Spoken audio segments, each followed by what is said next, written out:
Now there's less than 2 weeks to go. I'm starting to become in the worried camp a little bit.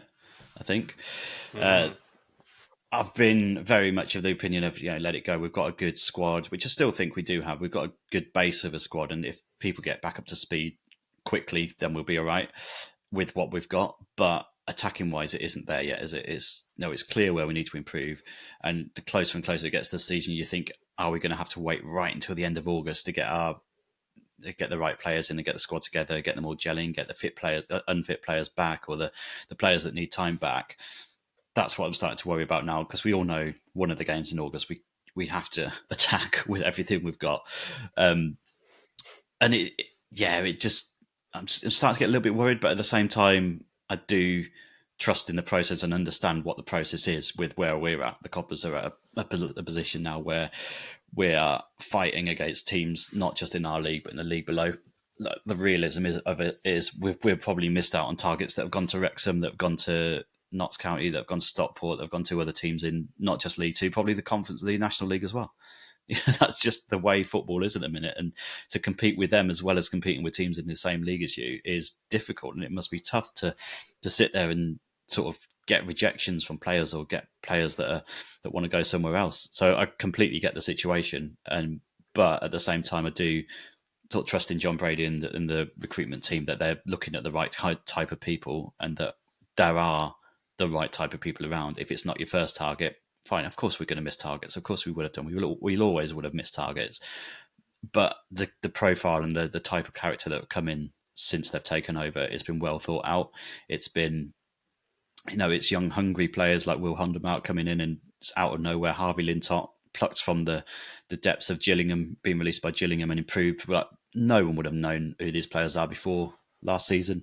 So I trust in what they're doing and how they're going to try and get there. And if it's not target A or try list A, maybe if it's not target A, sort of B, C, D, or E might be just as good. And it's all about not the name of the player and not the signing willy nilly, like we said before, not signing a striker because he's scored 20 goals a season somewhere else. It's signing them because they fit in with what we're trying to build and what the next few years look like, and not just signing them because we think they look good on paper, because that's what you do on Football Manager. You just go into the stats, see who scored the most goals, bring him in. It's easy. It's not as easy as that in the real world. It's you've got to really, really focus on what traits you want and what kind of player and character you want to bring into it. So it's worrying until they're through the door, I think, isn't it? You just want everything to be in place by the start of the season, but it's not looking like it's going to be completely there yet. The thing that I think causes the worry is the fact that when you look at other teams making signings, and they're making, a good amount of them, Stevenage, case in point, Leyton Orient as well, have made quite a few. It's easy to see, the signings in, or the players in, I should say, for those teams, because we're not that close to them. Therefore, you don't necessarily look at it in the context of, well, how many players left and who were the players that left them as well. It's the fact that we're not seeing the same level of activity that I think causes the most of the worry that we're seeing on social media and the rest of the internet, in the fan base.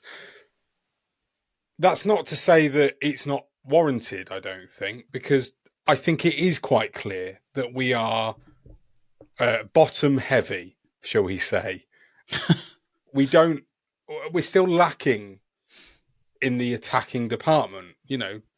Before the break, we said about how a creative or an attacking midfielder would definitely be something we'd both like to see sign, whether that be Lindley or Harrop potentially, and also we need a striker, and as much as we could maybe turn around and I was going to say listen to the spin. That's not necessarily fair, I don't think, to call it spin, but listen to, what's coming out of the club. Yes, you could argue that having the four that we've got now, albeit that actually only three of them are fit, in Hoskins, Appere, Bowie, and Danny Hilton would be, enough at least to start the season. But the fact is that we play a system that generally relies on having three players that are in that forward line when we've got the ball. Yes, okay, two of them might drop back when we're out of possession on the wing, but in possession, we're attacking with a forward front three, and even with that attacking midfielder, you could argue a front four. So only having four forwards, one of which isn't fit to start the season at all, that's not enough. And I think that's the issue, is that we definitely do need something to happen in the transfer market at the top end of the pitch. And I think the other thing that is worrying is that we're probably going to be relying on loanees from Premier Division or, Championship level clubs to plug these gaps. And while everything is a gamble and you're never 100% sure how a player is going to be basically at this sort of level of the pyramid, it's even harder to know with a youngster, I think, because 9 times out of 10, they've not had the experience of playing professional football yet. They've maybe done well in the under 23s for a Premier League side, but in Premier League 2 or whatever it's called. But they've not actually come and played competitive football where, wins actually mean bonuses get paid and, points are earned that matter to more than just the 11 people on the pitch at the time for that team. The fact that we have had good recruitment in the past, in the last sort of, 2 years, let's call it, on the whole, is a positive. But I feel like because we don't know what's going to happen, there is still that chance, essentially, that we won't get good enough quality in. And I do worry about where the goals are going to come from, because you can't rely on any league, even if we were in League Two still next year, you can't rely on one man to go and have another incredible season and scoring over 20 goals. Yeah, and it's not just Hoskins who had a great season, was it? It was the collective of how we played and everything. But I get what you're saying. We can't rely that that's going to happen again in League One in terms of getting on the end and being that ruthless in front of goal. I think we are. It's not just a goal score; it's pace at the minute. Something I've noticed for the first couple of friendlies, we seem to be really lacking pace, and where that comes from, I'm not sure. But it's the type of names being thrown around are encouraging, but mainly thrown around by Neil, I will add.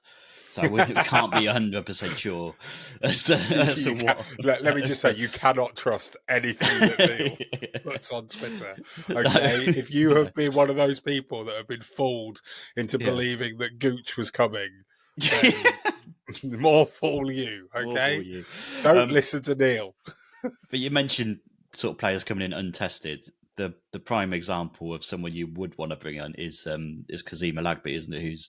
Who was on loan with Harrogate last season, tore us a new one. He's the type of player you think is doable in terms of signing, and he's got the pace, he's got the trickery, he's got that something different to what we've got now. I think that's really important to get hold of now, is someone who's going to grab hold of the ball and just excite people and run at defences and create things for the likes of Appere and Bowie in the middle to tuck away, because that's the type of signing that I'd be really excited about if we could get that, because obviously hopefully they'll be looking for him to go up another level to League One.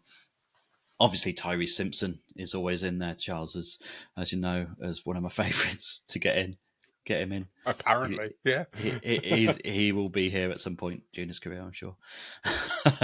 But yeah, it's so difficult though. It's so hard to kind of understand what Brady and co are going through, and they must be banging their head against the brick wall sometimes when you're being outbid by teams 1 or 2 levels below you for players, because they're just going to go and try and pick up the paydays and whatever. Yeah.